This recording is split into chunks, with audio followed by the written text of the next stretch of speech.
Mi disponibilidad, tanto geográfica como horaria, es total. Dispongo de vehículo propio, tengo carnet de conducir, entonces lo que quiero es trabajar ya. Llevo 1 mes y medio en dique seco por el tema del cierre de la tienda y necesito trabajar, necesito pagar la hipoteca y necesito entrar de nuevo en la dinámica del trabajo porque estoy como que me falta algo, ¿no? Hola. Hola, buenos días. Buenos días. Alejandro acaba de cerrar su zapatería, no podía con los gastos y lleva varios meses en paro. Ha trabajado de todo, de locutor de radio, en una empresa de telefonía. Tras la crisis ha decidido acudir a una empresa de trabajo temporal. ¿En este momento qué estás buscando? Pues sobre todo el campo audiovisual. Es decir, he trabajado cara al público también, pero en estos últimos años mi formación va encaminada un poquito a la producción, a la realización. He trabajado en alguna que otra agencia de publicidad y venía buscando si tenéis sobre todo alguna cosita de ese tipo. Aunque no me cierro a también algo de cara al público, atención al cliente, ventas, lo que sea. Necesito trabajar. Sí. ¿Tendrías 5 años? Al igual que Alejandro, los españoles son los europeos que más miedo tienen a perder su empleo. La crisis ha dejado a más de 1 millón de familias enteras en paro. Solo 1 de cada 4 españoles no teme ser despedido en los próximos meses. La rigidez del empleo fijo y el abuso de la temporalidad son, según los expertos, 2 de los males endémicos de nuestro mercado laboral.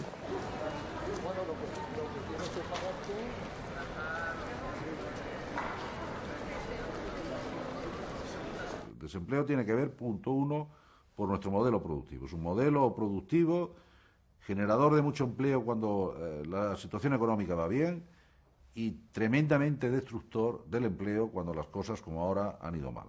La segunda cuestión, evidentemente, en España hay 4 millones de personas que están atrapadas en los contratos temporales, que están entrando y saliendo permanentemente del mercado laboral. En España se hace cada mes 1.200.000 contratos, de los cuales el 92% son temporales. El sistema español es sumamente rígido y nosotros estábamos pidiendo introducir mayores dosis de flexibilidad en lo que son el manejo de los horarios de trabajo, de los cambios en los puestos de trabajo, es decir, la movilidad funcional, la movilidad geográfica, etcétera, etcétera. Va a aumentar la temporalidad porque convierte el contrato temporal en una pasarela para acceder a los contratos indefinidos.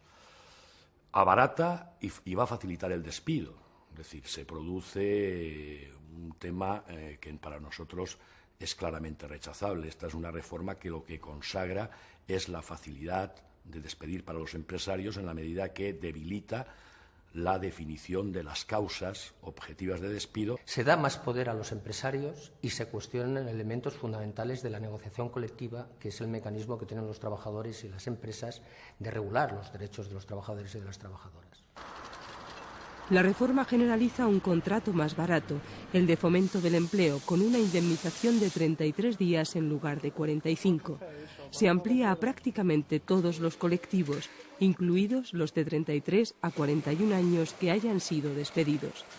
La mala situación de una empresa, aunque no arroje pérdidas, será causa de despido con una indemnización de 20 días, pero seguirá siendo el juez el que decida.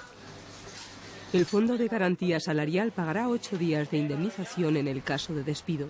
La duración de los contratos temporales se limita a 3 años, prorrogable 1 más. Toma asiento, por favor. Gracias. María José era una trabajadora fija. Su empresa redujo plantilla y se quedó en la calle. Ahora ha firmado un contrato de sustitución por 3 meses. He estado 10 meses, casi 11, en paro. Sí. Hay un portal de empleo en concreto que me inscribí en 732 puestos de trabajo. Entonces, la verdad que es bastante penoso ver descartado todos los días, y yo sé que en un principio cumplía el perfil, pero que evidentemente me descartaban por mi edad.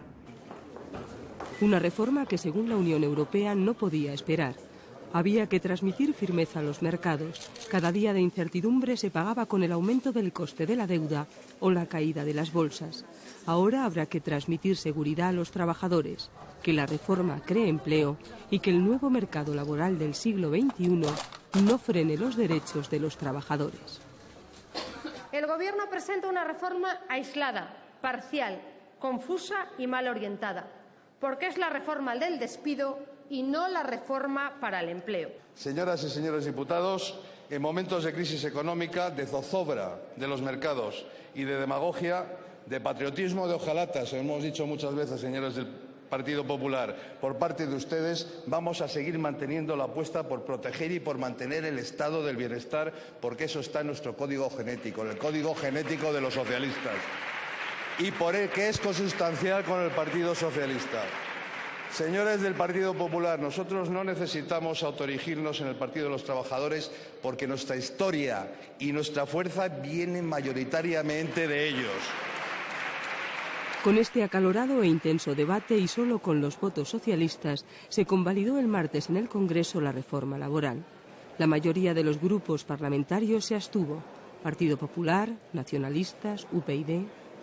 Que genere más confianza a las empresas a la hora de contratar y que sea capaz de evitar que el ajuste empresarial en situaciones de crisis venga por la vía del despido. Va a ser el despido objetivo por causas económicas, que es el de los 20 días por año de servicio. Se abarata el precio del despido a más de la mitad, señor ministro. Solo los partidos de izquierda votaron no. Vamos a asistir a otra crisis, la crisis de la política, la crisis de la izquierda protagonizada por el Partido Socialista Obrero Español, que da volantazo a la derecha y que deja descolgados a sindicatos, a votantes e incluso a muchos de sus dirigentes. Viene perpetrada por un gobierno acuciado, como todo el mundo sabe, por la crisis de la deuda, por un gobierno que obedece al dictado de los mercados, que obedece al dictado de ese consorcio neoconservador de la señora Merkel, del señor Sarkozy. Los socialistas incluso tuvieron una abstención dentro de sus propias filas. Esto no es más que una discrepancia puntual muy importante, es cierto, no hay que menospreciarla, ¿no? Y que, bueno, pues a mí ya me duele, ¿no?, que se dé esta discrepancia, pero por encima de todo, yo sigo creyendo que el mejor gobierno para este país es el gobierno de Zapatero. Queremos reducir el esfuerzo y el coste del despido sin que los trabajadores pierdan derechos, y queremos hacer un cambio claro en la flexibilidad interna en la empresa. Vamos a ejercer nuestra responsabilidad. Las ideas muy claras de lo que hay que hacer. El presidente del Gobierno se dirige así a la opinión pública tras confirmarse el peor escenario posible. Tras 11 horas de debate se rompen las negociaciones entre Gobierno, patronal y sindicatos. Los empresarios no quieren limitaciones a los contratos temporales. Los sindicatos no aceptan que se abarate el despido, tampoco que las empresas con dificultades tengan la última palabra para cambiar las condiciones de los trabajadores. Habría que especificar mejor las causas para el despido objetivo, el despido procedente, para evitar una situación que es realmente espectacular en España, y es el hecho de que en el año 2009, que se produjeron más o menos 1 millón de despidos, casi el 80% fueron despidos improcedentes. En una etapa de crisis como la que estamos viviendo. Se rompe la paz social. Los sindicatos, los mayores aliados de Rodríguez Zapatero, anuncian huelga general. Hemos decidido, con toda la legitimidad y con toda la razón, convocar una huelga general para el próximo día 29 de septiembre del año 2010. Que nadie se confunda, esta huelga, esta movilización tiene un destinatario claro, que son las políticas puestas en marcha y, en concreto, este Real Decreto por el Gobierno español. Rompe con la negociación colectiva porque permite al empresario vulnerar el convenio sectorial y no aplicar los incrementos salariales, y debilita, por lo tanto, la capacidad de protección que tiene el convenio colectivo de los derechos y de las condiciones de los trabajadores. Que nadie se equivoque. Hemos convocado huelga general y la huelga general será una gran contestación a las políticas que ha imprimido el Gobierno desde el plan de austeridad, el plan de ajuste y la reforma laboral. El mismo día que los sindicatos convocan huelga general, Bruselas exige a España una nueva reducción del gasto, 19.000 millones en 2011. Quieren asegurarse que el déficit no superará el 3% en 2013. Se salvaguarda la solvencia española y se protege el euro. La Unión Europea, los mercados y el Fondo Monetario Internacional han dado un voto de confianza a España. Se han sentado las bases para 2 décadas de crecimiento. Ocuparse de la eficiencia del mercado laboral es absolutamente crucial en España. Al hacer esto, creo que el Gobierno no solo está intentando resolver los problemas más inmediatos, sino que está poniendo las bases del crecimiento en este país durante las 2 próximas décadas. El potencial de crecimiento de España es inmenso. Ha habido países en Europa que están teniendo las mismas crisis que tenemos nosotros, pero el empleo prácticamente no se ha destruido. O sea, mantienen hoy, Alemania tiene hoy prácticamente el mismo empleo que tenía antes del año 2008. No han destruido el empleo. Francia ha destruido poco empleo. Austria ha destruido poco empleo. Italia ha destruido poco empleo. En España hemos destruido una barbaridad de empleo.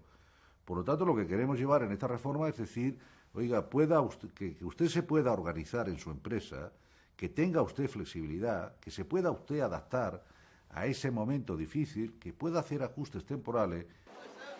Y así todo se han aplicado recortes. El gobierno británico sube impuestos, congela el sueldo de los funcionarios y crea una tasa para los bancos. Alemania pone en marcha el plan de ajuste más severo desde la Segunda Guerra Mundial. Ahorrar 86.000 millones de euros en 4 años. Recortes en defensa y en gastos sociales, como el subsidio de desempleo. Francia afronta una huelga general por el recorte de las pensiones y Estados Unidos aprueba la mayor reforma de la banca desde el crack del 29, para limitar así las operaciones especulativas que a punto estuvieron de provocar el colapso financiero en 2008. Creo que los bancos deberían considerarse servicios públicos y los créditos deberían ser un bien común. No me refiero a ir tirando el dinero por la calle. Me refiero a que la gente debería tener acceso al crédito a un precio razonable y las pymes, que proporcionan el 90% de todos los empleos en Europa, también. Esto debería considerarse como un bien común. Los bancos deberían estar obligados a hacerlo. Esta es la 5ª gran reforma laboral desde que en 1980 se aprobara el Estatuto de los Trabajadores. Cada cambio legislativo ha ido acompañado casi siempre de una huelga. Movilizaciones contra el paro, contra las pensiones, contra los denominados contratos basura. La más sonada fue el 14 de diciembre de 1988, cuando 7 millones de trabajadores consiguen que el gobierno retire el plan de empleo juvenil. En 2002, el gobierno de José María Aznar tiene que dar marcha atrás al decreto que quería recortar las prestaciones por desempleo.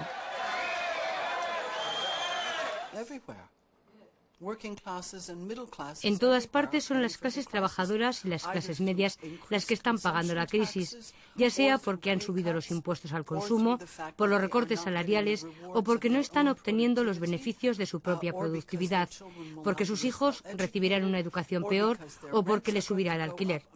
Hay cientos de formas de explotar a la gente y nuestros gobiernos las encontrarán.